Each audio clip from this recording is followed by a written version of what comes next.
بسم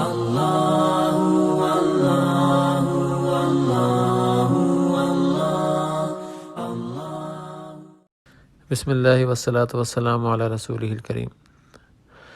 ہمارے پیارے حضرت فرمایا کرتے تھے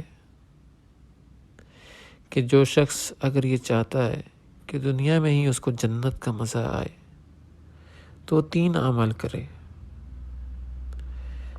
پہلا کہ اہل اللہ کی صحبت اختیار کر لے۔ حضرت فرمایا کرتے تھے کہ اللہ نے قرآن میں فرمایا فَادْخُلِي فِي عِبَادِي، کہ یہ جو میرے بندے نا، ان بندوں کے اندر داخل ہو پہلے، پھر جا کر جنت کے اندر داخلہ ملے گا۔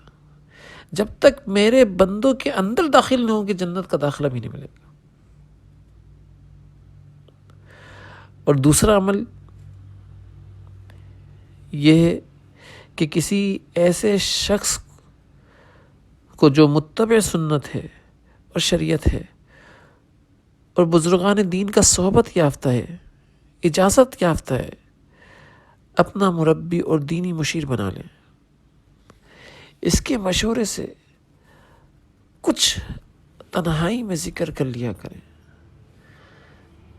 تو اس تنہائی کے ذکر سے جو نور پیدا ہوگا وہ آپ کے قلب کو بھی گرمائے گا، آپ کے قلب میں بھی روشنی پیدا کرے گا، اور باہر جو جن لوگوں سے آپ کا تعلق ہے ان کے قلوب کے اندر بھی نور پیدا کرے گا، روشنی پیدا کرے گا۔